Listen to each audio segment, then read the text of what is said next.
So welcome, colegas, welcome, colleagues. It is great to be in community with you all this morning. Welcome to our Know Your Rights training series. This is the second training in the Know Your Rights training series, and today's focus is going to be on safety planning. So I want to do a couple reminders on our training series. So this is a part of a training series that happens virtually monthly, and we have them in English and in Spanish. So we have our mental health and well-being trainings are hosted monthly on the second to last Wednesday of each month.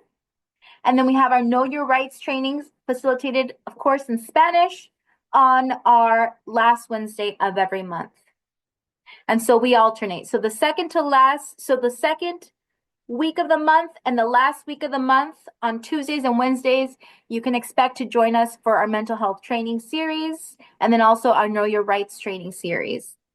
I wanted to highlight for today, we have our Know Your Rights training series in English. Next month on the 26th, we will also have our Know Your Rights training, and we will have our colleagues from the Public Health Council along with an immigration attorney join us. So at the end of today's training, we'll ask you all for more feedback on topic priorities, on questions you would have for an immigration attorney, because those are all going to be things we're going to review together in March. So for today's priority topic, we're going to go deeper into safety planning, but we invite you to join us next month on the 26th. This training series is facilitated in Spanish and in English, so if you would like to participate or share this with someone that prefers Spanish, they can join us tomorrow. They just have to register on our website, and we'll drop those links into the chat. But thank you all for joining us.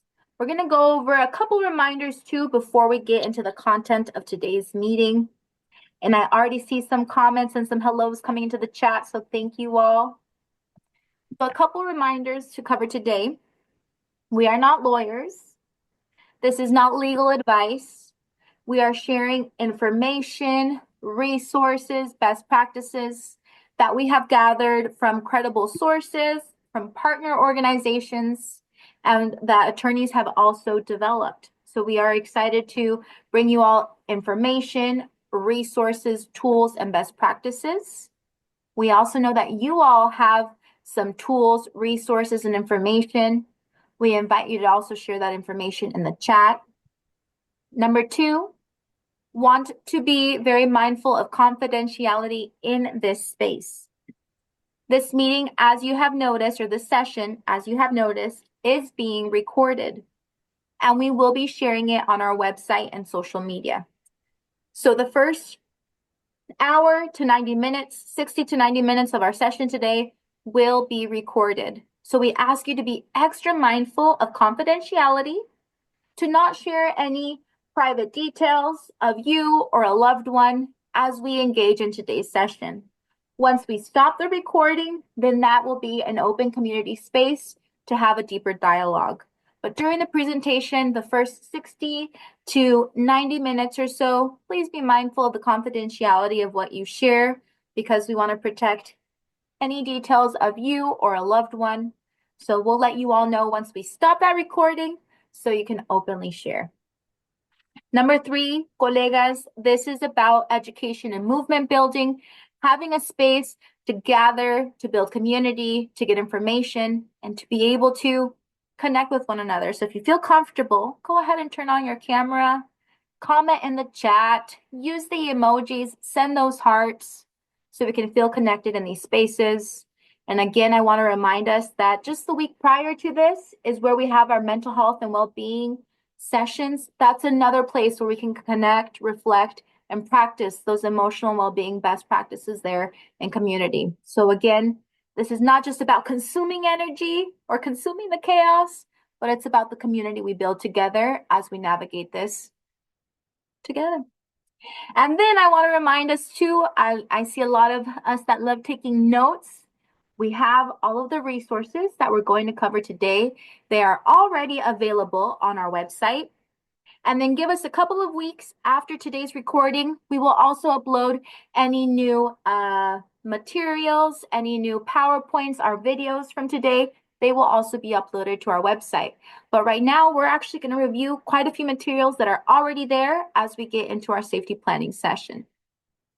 So with that, just wanted to review these couple of reminders for our time together today. Carmen, Andrea, did I miss anything? No, thank you, Maribel. I just want to say thank you, everyone, for being here. And good morning, everyone. Enjoy this presentation. Gracias all. Beautiful. Okay. And as we get started, I would love if you could please put into the chat what state you're joining us from, because I see we have, I can't even see the number of participants right now, but I'll check it. But we'd love to see 64 participants. I want to see if we can get to 10 states that are joining us today, just to see how far promotoras are. So with that, we're going to go ahead and get started. You can please put your questions into the chat. Carmen and Andrea will help us out with that facilitation. So again, welcome to our session, our Know Your Rights training series. Today, we're going to be focusing on safety planning, and then we're excited for March, where we will have our colegas, our colleagues from the Public Counsel and Immigration Attorney joining us on the 25th and the 26th of March. So let's get started. Okay, colegas, we're going to start off today's session with a question. Tell me, what is the most effective safety plan? And you can come off mute or you can put it into the chat. Tell me, what's the most effective safety plan?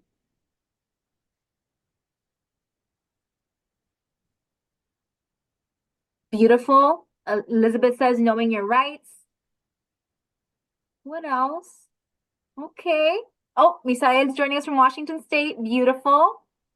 What's the most effective safety plan? And this does not just have to be in an immigration context, but it could be the horrible wildfires that our community has been experiencing.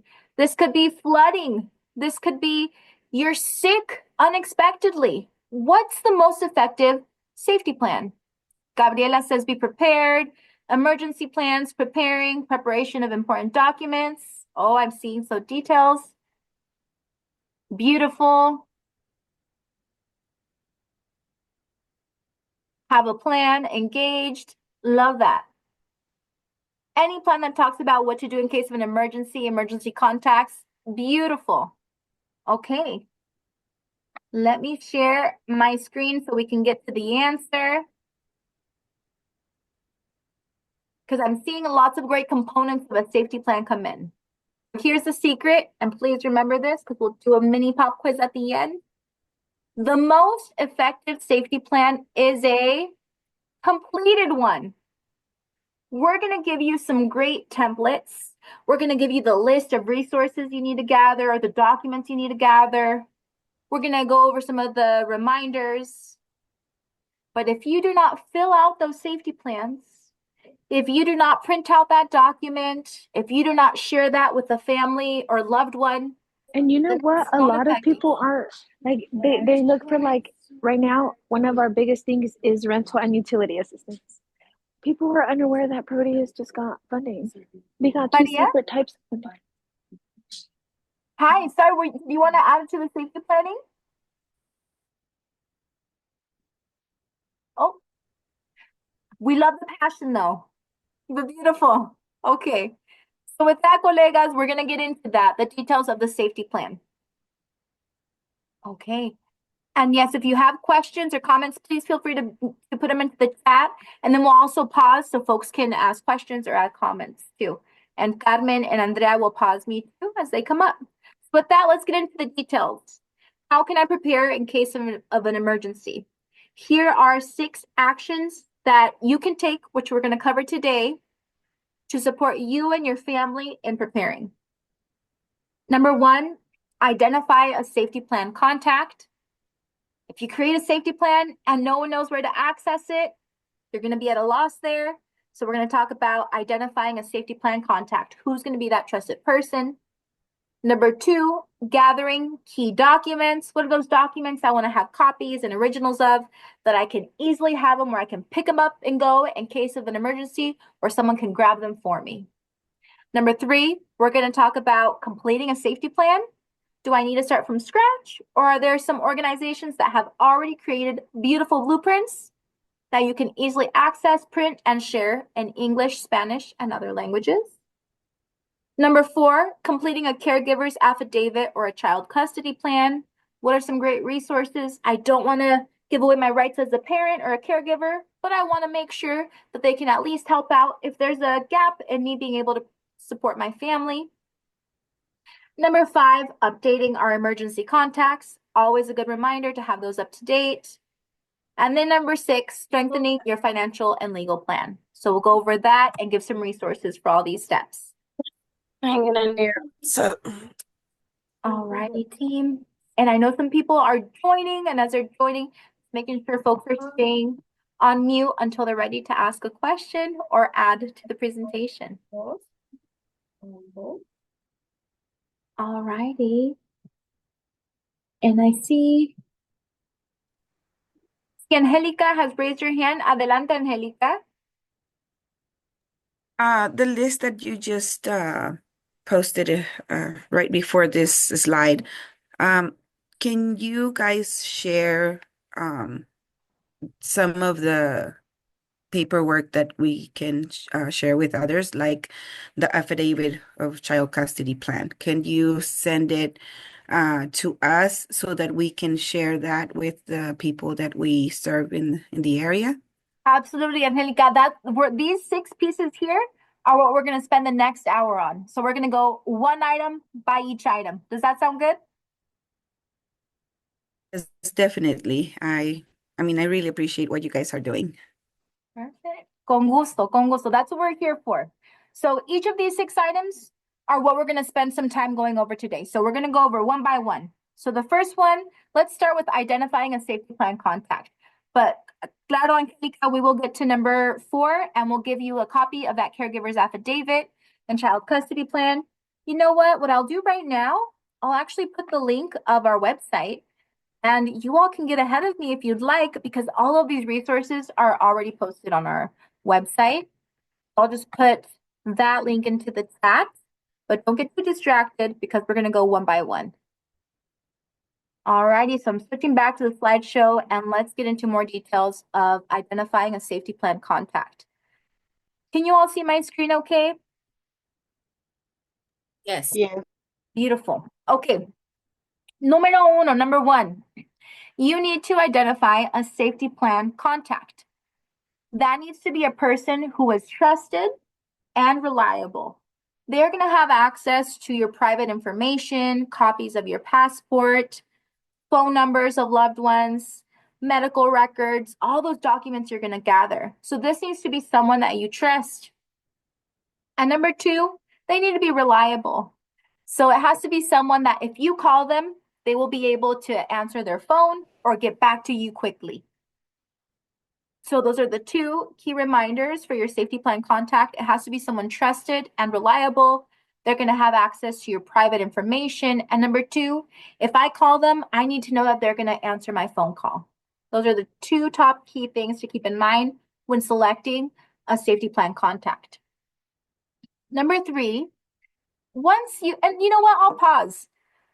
So I'm going to give you all some time to just think of who's that person that I would be comfortable having copies of my birth certificate, my children's birth certificate. Who are those people that come to mind? And you don't have to tell us, but I want to give you the space to think about it. And then number 2, who's that person that will answer their phone? My sisters, I know I trust them with all this information, but one of them is not good at answering her phone right away. So that might not be the person that's my primary plan contact, safety plan contact, but that's someone who I could then have my safety plan contact reach out to afterward.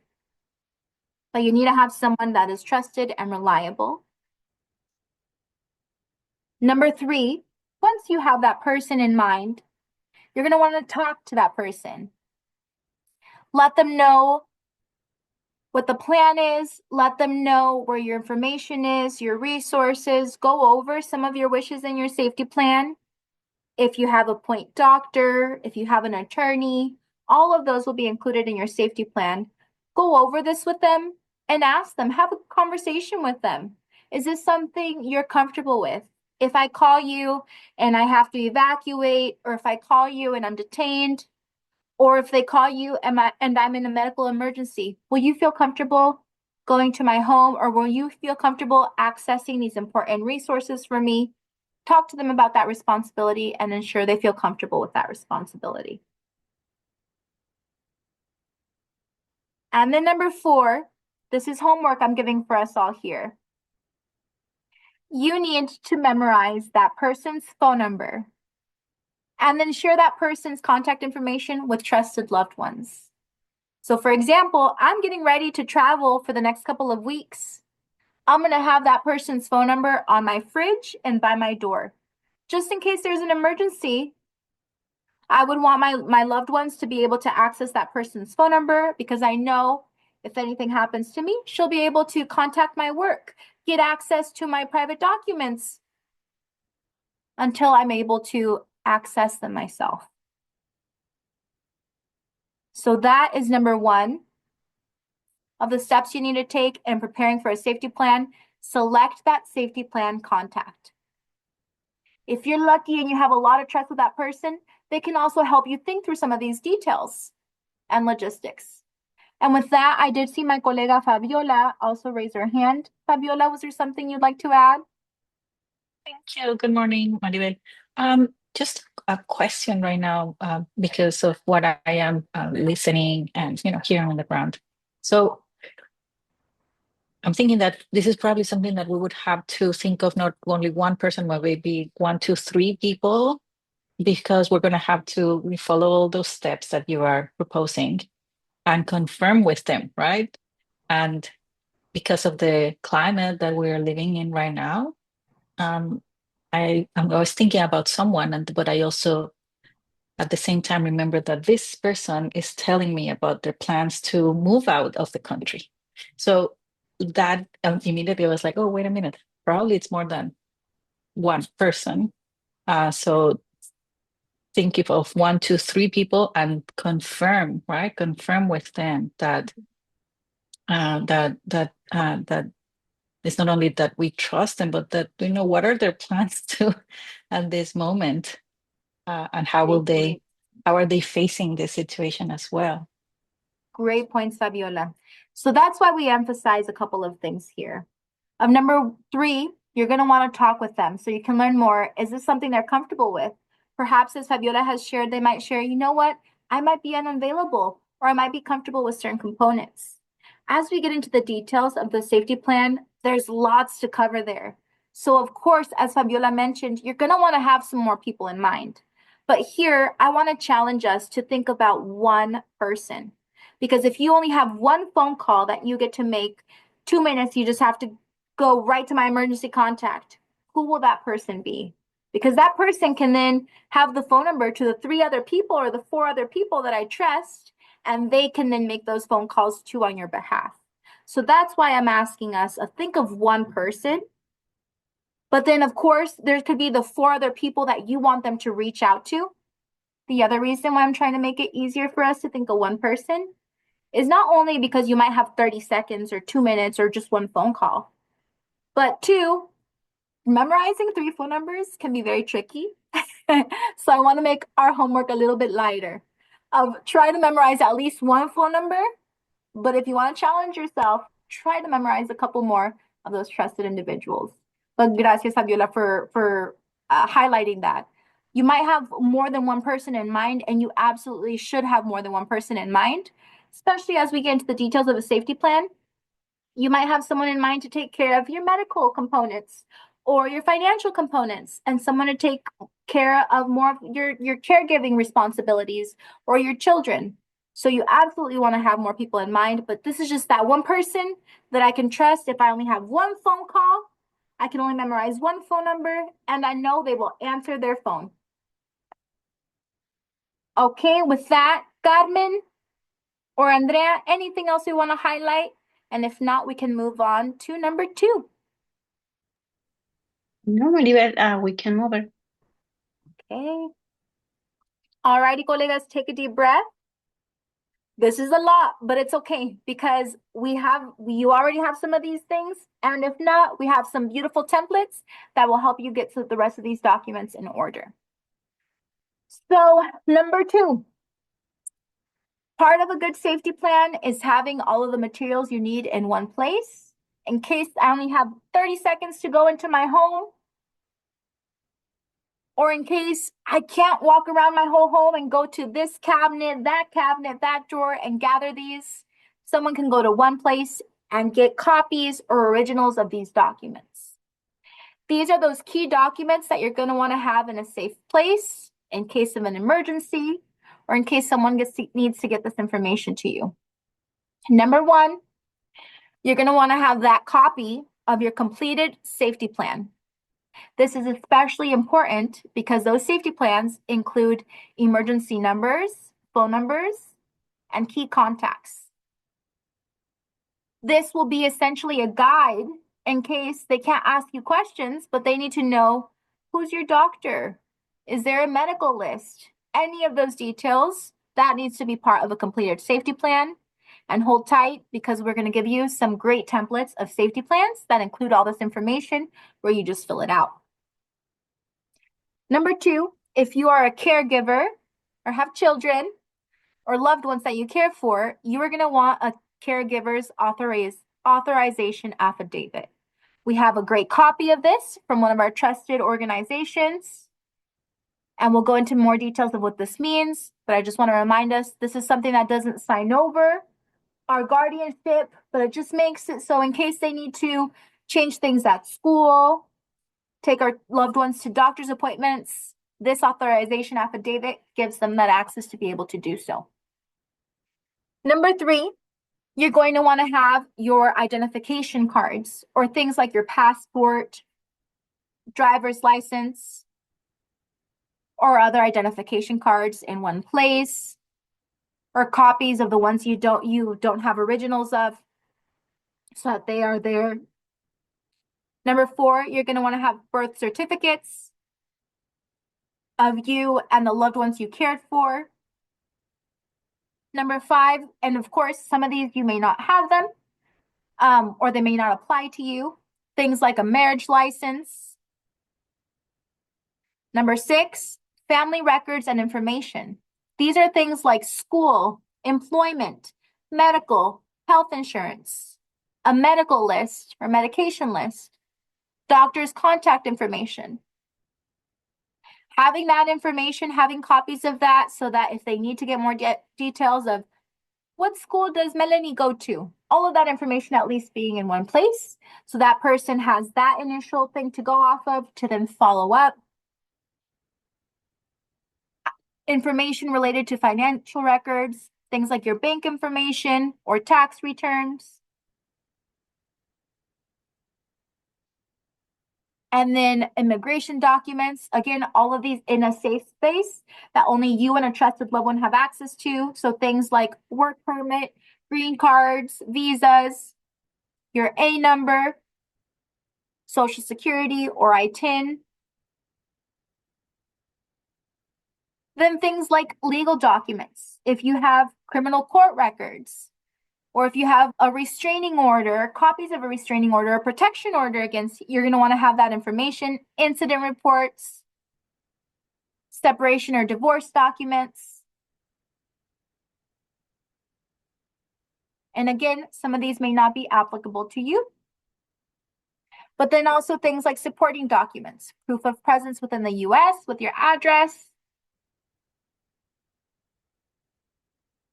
and then evidence of risk in your country or letters of support. So these are some of the primary documents you're going to want to have in a safe space that you and your safety point contact or a trusted loved one have access to getting for you.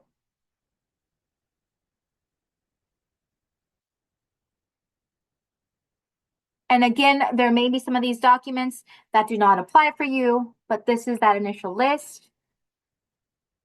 Do not feel like you have to take a picture of this.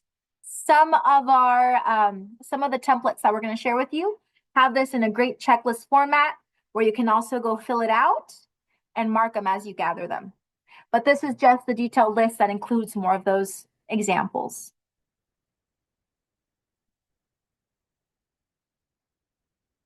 Okay, I'll pause here. Carmen, Andrea, anything we want to pause or highlight? And if not, we can continue. No, we can continue. I'm just copy the link from Victoria Serpa, and it's the link again. So Perfect. And I'll move on to the next piece because now this is where we're going to spend most of our time on the safety plans. But I do want to also highlight is we're going to share some great resources where you can also access pro bono or low bono, so low cost or free legal services. And that's where you can also then talk about maybe if you have a mixed status family, are there other documents that you may want to gather? But this is more of an exhaustive list that includes a non-exhaustive list that includes some of the examples of the resources you might want to gather. Okay, then let's move on to the safety plan. So now we've talked about two key components are your safety plan contact. And then number two, gathering your key documents. Because some of the information that you're going to need in your safety plan are going to live in those key documents. So here, colegas, we are going to go over 3 great resources that are some safety plan guidelines, are some safety plan tools, and all of these resources are available on our website. They have been developed by trusted partners, and they have continuously been updated. So now I'm going to stop sharing my PowerPoint slide so we can go right over to our website and you can see where you can access these resources. So let's go over to our main Visión y Compromiso page and I'll show you exactly where you're going to go to get these resources. Can you all see our Visión y Compromiso page? Yes. Perfect. Okay, wonderful. So if you go over to our Visión y Compromiso page, this is the main landing page here. All you've got to do is just scroll down a little bit. And on the left-hand side of the screen, you're going to see our Know Your Rights button. Go ahead and click on there. Shout out to Fabiola and Yvonne for putting together this beautiful page. So as you get to this page, you are going to see this is our presentation from last month. And this is where you're also going to see our presentation from today uploaded. If you have friends or loved ones or colleagues that would like to be part of this training series, they can actually register right here on the left hand of the screen, or they can catch up on previous recordings on the right part of the screen. And here's a presentation in Spanish, and here it is in English. So we're going to scroll right past the presentation, and here you're going to get into our resources. So this are the Know Your Rights around navigating interactions with immigration authorities. This is actually the tool that we developed and reviewed in our last presentation last month. So you can go here and download that tool. You can print it, do what I do, put it on my refrigerator or put it next to my door. And here you have that great resource in English and Spanish. But let's go back to our main page. Oh no, it's not letting me do that.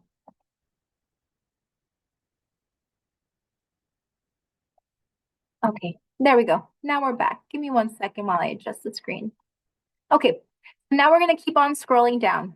As you scroll down on our website, now you get into our safety plan documents. They're the first ones you see here on the right-hand part of the screen in English, and then we have them over here in Spanish. So these are 3 great immigration preparedness tools and safety plans that you can access. There's 3 we're going to go over today, but here they are on our website. You click on it and it'll take you right to that tool. And then you can access it. Voy a put in my And then you can access it in English or in Spanish. So we're going to go over this first tool. This is a great tool as an overview. It was developed by our colleagues at the ILRC. This is a great tool, and I'll go ahead and put it into the chat right now as we speak. I'll put in our Know Your Rights into the chat because that way you can access it from there. You can access all of these resources. I'm going to go back to that first tool. And this is the Immigrant Legal Resource Center Immigration Preparedness Toolkit. This is a great tool that does an overview of the information you're going to need to gather, components of a safety plan, great resources like Know Your Rights Red Card, and it'll go over some general Know Your Rights tools and resources. This one is first on our website because it does a great overview of what are my rights, what tools do I have, and how can I prepare. So this is one of the first tools that we list because it's 13 pages, but it goes over all the things you need to understand. What options could you potentially have? Are there ways to potentially adjust your immigration status? And then building a roadmap to how you navigate. And of course, highlighting critical resources. So this is a great document because it helps you think through who am I within these dynamics? What is my current immigration status? What are my options? What are things that I can consider? And what are potential next steps that I could take? Then it also goes into details of what are the things that I need to do and gather. Some of those resources that we mentioned in our documents that you need to gather, things like your work history or employment documents, if you have criminal records, or perhaps you have a protection order that protects you, you want to have copies of those things.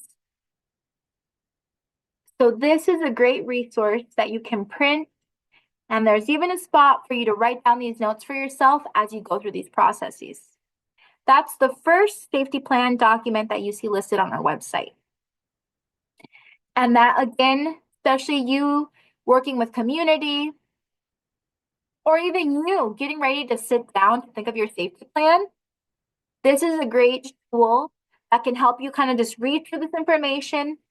Maribel's voice is out of your head, and you can just sit down and read and think through, okay, where am I at now currently, or where is my family at now currently in regards to our immigration status or mixed status families?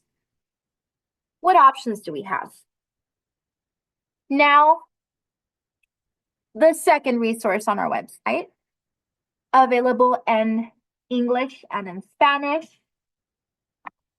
Now, I love all the resources that we highlight, but I will say this has to be one of my favorites because I love to check off lists, and this has a beautiful list that you get to check off. So again, it goes over lots of information, but if you scroll down to the end of the page,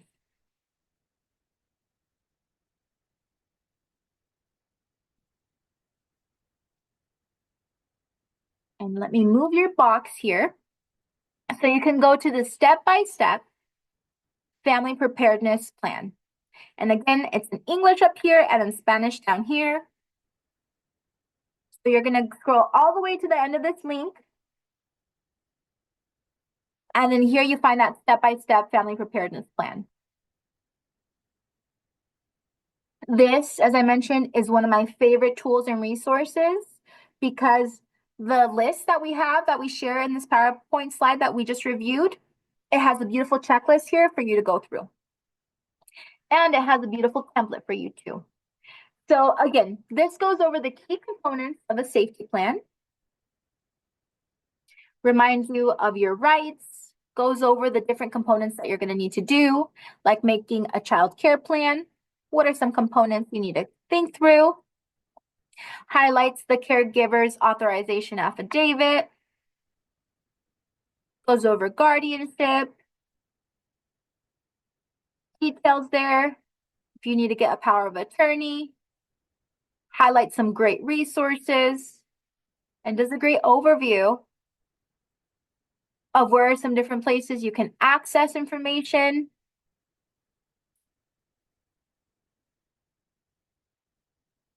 And more. And as you continue to scroll down, see the resources, think through again, how does this apply for me? As we continue to scroll, there is a great template here, not just for the caregiver's authorization affidavit that's included in this document, but then also all the critical information you're going to need to gather, like your children's information, emergency numbers and important contact information,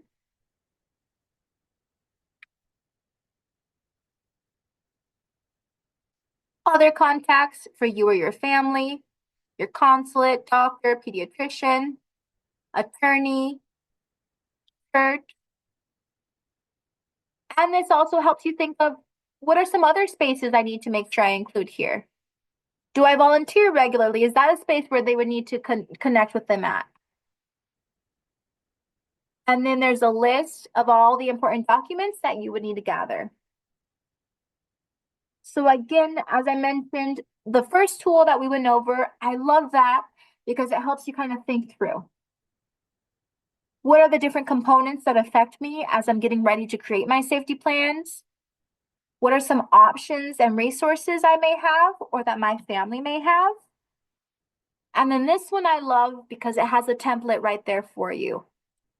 So that as I sit and think through this, I can make sure that these last 5 pages are stapled together at the top of my safety plan for my safety plan contact to be able to grab those 5 pages and have the phone numbers, the details of the critical information that they need regarding my safety plan. And then in this package, you also see a caregiver's affidavit, but we also love to include this caregiver's affidavit on our website. It's the 3rd resource listed under our safety plan, or under our safety plan resources. You click here, this was developed by the Alliance for Children's Rights.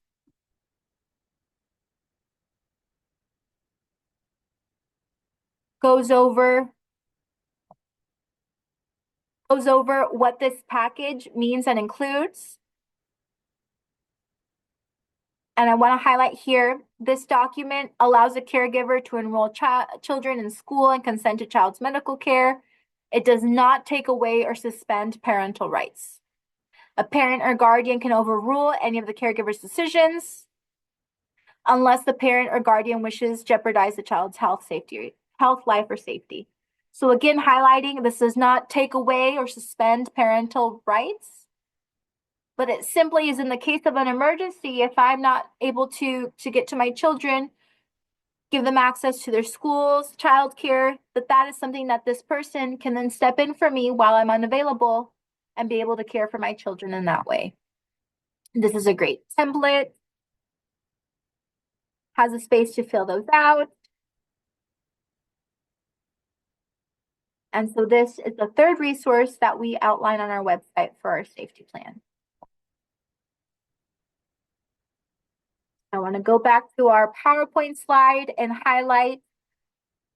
Again, we have these here all listed on our website.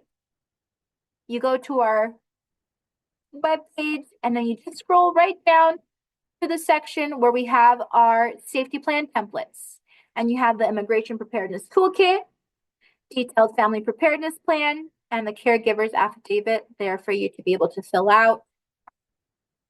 We also have brief summaries of them included on our website and that are also highlighted within our presentation. You have these QR codes. Again, this is the Immigration Preparedness Toolkit. This is that great tool that helps you think through what's my immigration status or what are my options? What are the resources? Is there anything I could adjust? Can I get some low bono or pro bono legal advice? or representation to review my case and see, is there anything else I should include in my safety plan? Are there options to adjust my immigration status that may affect my safety plan? The detailed family preparedness plan, love this template because it includes right there the information that you need to gather for a safety plan. You can take the last 5 pages of this, fill it out, and have that be the top of your safety plan for your point contact to be able to access. And again, ILRC is a great resource. They have more that are updated regularly to their website. That's also why we have you scroll all the way to the bottom, because they update more and new information that we want you to have access to. And then again, the caregiver's affidavit. Okay, I see Angelica. Adelante.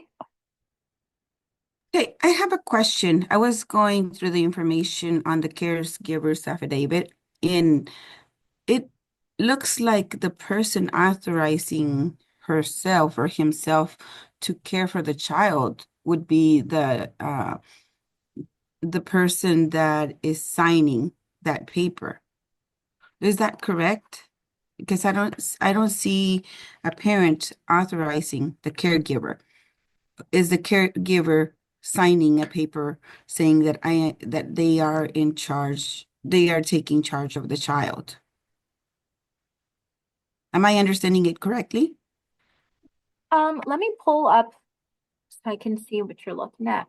But the caregiver's affidavit, it would be something that the guardian would fill out so that someone else could care for the child if they needed to.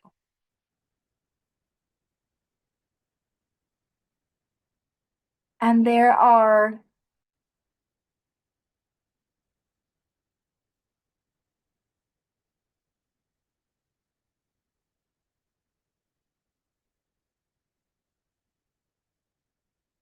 let me put it into the chat and I can share it with you. Let me reshare my screen. So this is the caregiver's affidavit.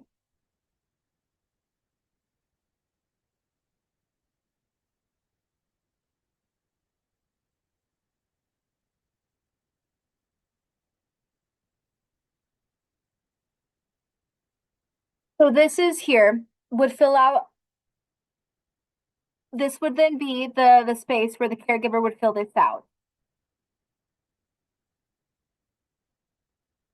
And I don't see any part of it where the guardian or the parent signs anything. That's what I was looking at.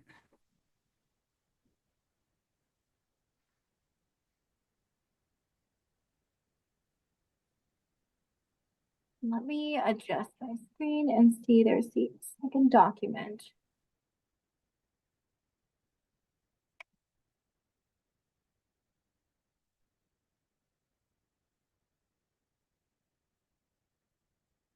I need to open up one more screen.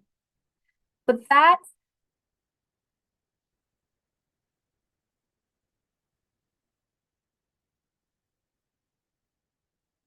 I see what you're saying. Give me 1 second, because I know there's also another one. So this is the one that the caregiver would fill out. And then there is the other one included in the second resource from the ILRC, the Detailed Family Preparedness Plan. And that one, I believe, is the one that would be filled out by the guardian. Yeah, I thought I had seen one where the parent is the one that fills it out and gives authorization and all that. But this one threw me out, like this is just a caregiver saying, I'm going to take care of this child. Yes. Give me 1 second as I scroll to the correct one. Or not the correct one. I think these are 2 different options that folks have available. And then there is this one here.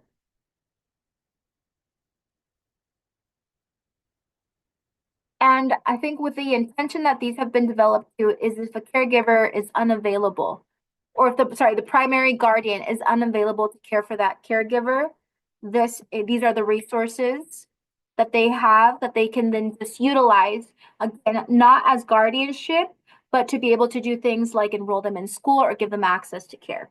So that is with the intention that these have been developed. That's also why you see with some of these, there's not the option for the caregivers or the guardians to sign, since some may not be available.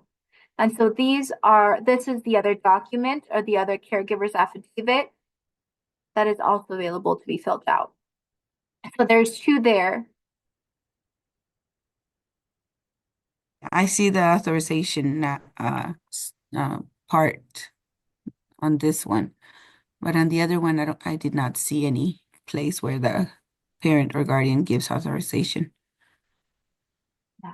And the other one does have an authorization section, but I think that it's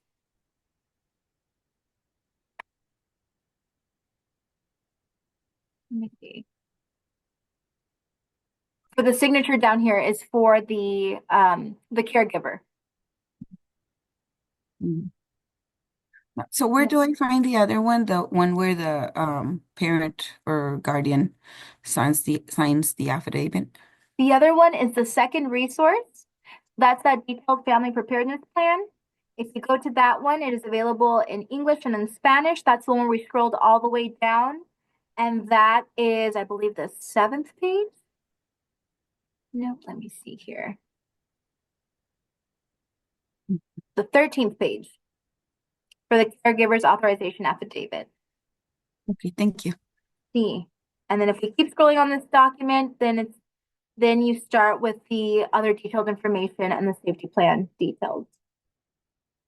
So there are two different options for folks to fill out depending on what situation they find themselves in, and if the guardian is able to sign that document or if the caregiver needs to sign that document.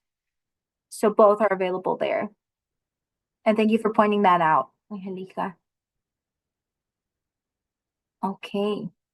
Carmen, Andrea, any other questions that are coming up? No, I don't see any question about it.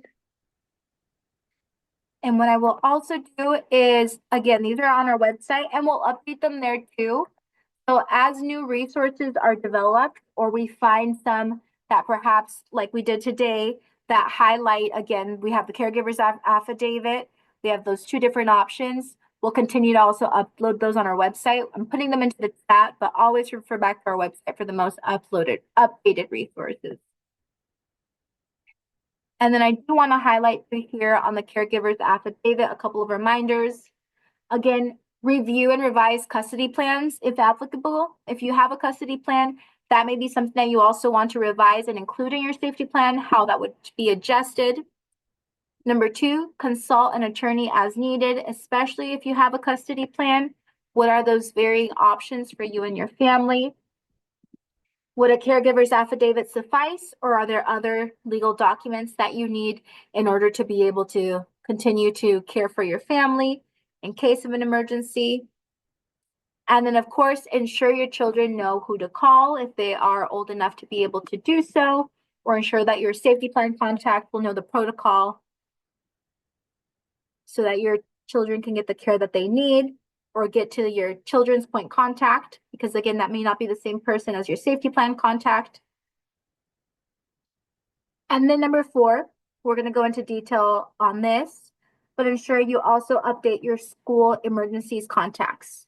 So again, that could be updating your safety plan contact to be included as part of your child's emergency contacts at school, or including that caregiver that would step in to support in case you were not able to get to them. Okay. So with that, we move over to the 5th section, updating emergency contacts. This is something we often forget. Number 1, update your child's schools or childcare, your loved one's schools or childcare, their emergency contacts. Number 2, updating your workplace emergency contacts. And 3, your medical emergency contacts. This is also where I really want to highlight Fabiola's comment of having more than one emergency contact in mind. So again, ensuring that you have contacts that are reliable for answering your phones, but then perhaps providing a couple of emergency contacts for school, a couple of emergency contacts for work, and for medical. In case your first or second person isn't able to get to you or answer their phone calls, consider updating and adding more folks to your emergency contacts. Then also looking at your financial and legal plans are some of the last components we want to take a look at. Look for opportunities to save additional emergency funds. Again, this does not just mean in the case of an immigration emergency, but this could be a fire hazard. This could be a different type of emergency. What are opportunities that you have to save additional funds in case you have an emergency? Confirm who has access to your bank accounts in case you're not able to access them or you find yourself in another country. Ensure who will have access to that key information so you can then get access to it. And then if you're not able to come back or access your possessions, confirm who would have access to selling your possession. So those could be things like getting a power of attorney. But again, to get into those details, always consider consulting an attorney to see how you can best set that up depending on your possessions and your situation. So these are some reminders to keep in mind as you look at your financial and legal plan. What are opportunities to save funds or to allocate those funds? Who would have access to my bank accounts? And if I need to sell or access my possessions, what do I need to have in place to do so? Who would that person be? And do they have access to do that? Or would I need to put something in place like a power of attorney? And then having a legal plan. Again, these 3 resources that we shared for safety plans are great. The caregiver's affidavit are great. However, you may have a situation where perhaps you have shared custody, or perhaps you have a legal status that may be able to be adjusted. Always consider having an attorney or a legal agency look at your situation, look at your case, and be able to assess. There are pro bono and low bono, so free and low cost legal services that are trusted and vetted that you can always reach out to. Here are 2 great resources, the National Immigration Legal Services Directory and the Immigration Law Help. Both of these links are available on our website. I will show you in just a second. But 2, these are great resources because you're able to put in your zip code and you can see what are those community-based organizations or resources that are offering support. Some have different immigration clinics where they're able to look at your immigration status, and perhaps maybe you have a green card and you're able to adjust to become a citizen. They have free citizenship clinics that are coordinated. There are also great organizations that support you in getting access to different types of resources beyond your immigration status. These are great tools for you to take some time, take a look at. You've completed your safety plan, or you're in process of completing your safety plan, and you might want to have an extra set of eyes to take a look at it, or you have some specific questions. You want to see if there's an organization or attorney that can help advise you. So these are some great resources here. I'm going to go ahead and share my screen again to our website. Give me 1 second while I show you our website here, where you can access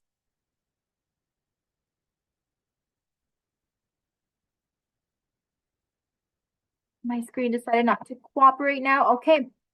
So then if you scroll down to our resources here, again, there's our safety plans. If you continue to scroll down, this is where then you can find both of those links to access the National Immigration Legal Services Directory and the Immigration Law Help. So both of those. I'm sorry, Maribel. Before continue, I have a message here for Victoria Serpa, and she said, "Are these the document needs to be signed by the notary public as well the part of the contract? Can you say that one more time, Carmen? Are these documents need to be signed by a notary public as well as the parent or contact?" Great question. So it depends which ones you are filling out. So let's just take a look here for the caregiver's affidavit.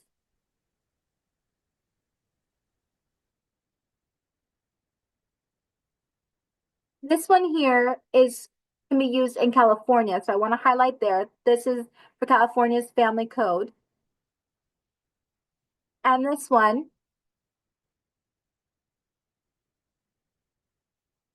I do not believe it needs to be signed by a notary public.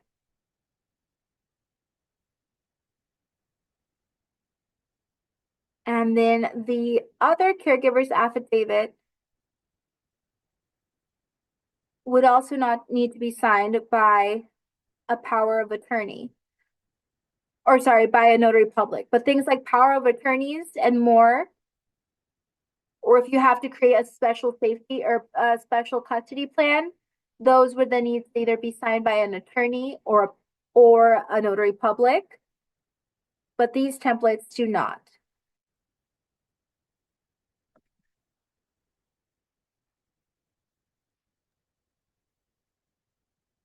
And there is another question. Are you going to provide with the PowerPoint? So all of this information is on our website. I think, Fabiola, we can look at potentially providing the PowerPoint slides, but what we do provide and what we will provide is a recording to this presentation.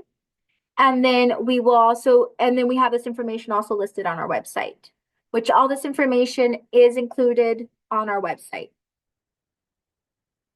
But we can look at potentially adding our PowerPoint slides. But for now, it's the presentation recording and the resources that we share.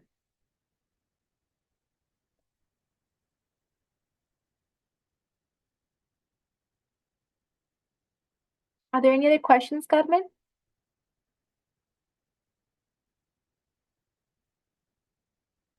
Yes. What about the reunify the children with the parents in the case of deportation?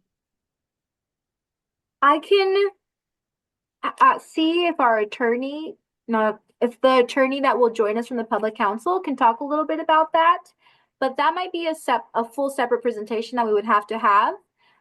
We are looking at having a potential presentation be done with the consulates, with some of our consulates. So maybe that could be a topic that we can include there, because I know that that's a whole piece around the reunification of children and families.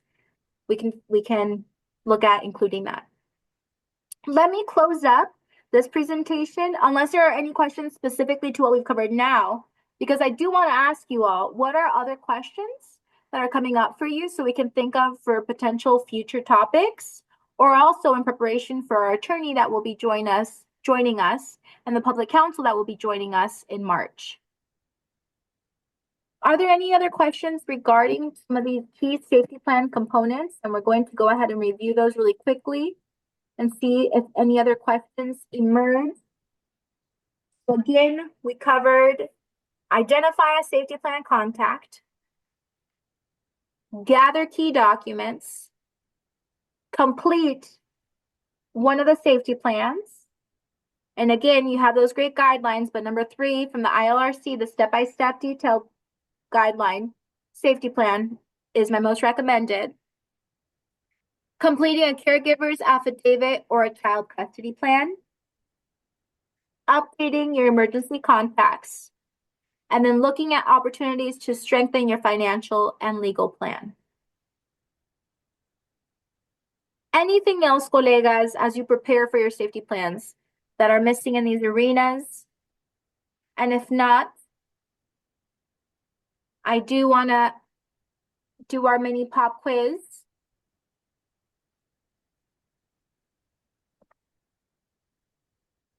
Okay. So then, colegas, can you put into the chat, what is the best safety plan?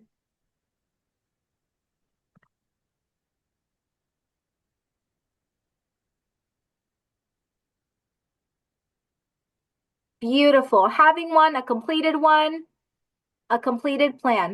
Beautiful. And then what was the homework that I gave you from today? What is the one thing you need to identify and the one thing you need to memorize? Beautiful. Memorize the phone number of that safety plan contact. Okay.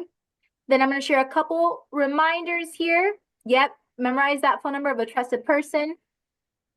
A couple reminders here, and then we're going to close out to have some space to have more questions, to also hear from you all. What other topics would you like us to highlight in these sessions? But I want to highlight that again, we have these sessions facilitated in Spanish. On the second to last Wednesday of the month, you can join us in Spanish to practice more our mental health and well-being, get some great tools, resources, and practices from Carmen and Andrea. And then you can join us on the last Wednesday of the month in Spanish to go over more of our Know Your Rights, where we'll focus on a specific topic. Last month, we focused on navigating interactions with immigration authorities. Today, we talked more about safety plans. And next month, we're going to talk more about knowing our rights with our colleagues from the Public Counsel and the attorney. We're going to go over some frequently asked questions around Real ID, around stops with immigration authorities while you're driving to work or more. So any of your questions, please feel free to, gracias Maria, put it into the chat, because we're going to gather more of those questions for our colleagues for next month. And then of course, thank you for joining us here today on Tuesdays. The last Tuesday of the month and the second to last Tuesday of the month, we have our sessions facilitated in English. And again, you can have your colleagues and friends join us. They just have to register on our website. So with that, and here are some opportunities for us to stay connected. If you want to bring any of these training sessions to your spaces or colleagues, you can reach out to our colega Diana at Visión y Compromiso. And then we have great spaces to connect to more promotoras and partners.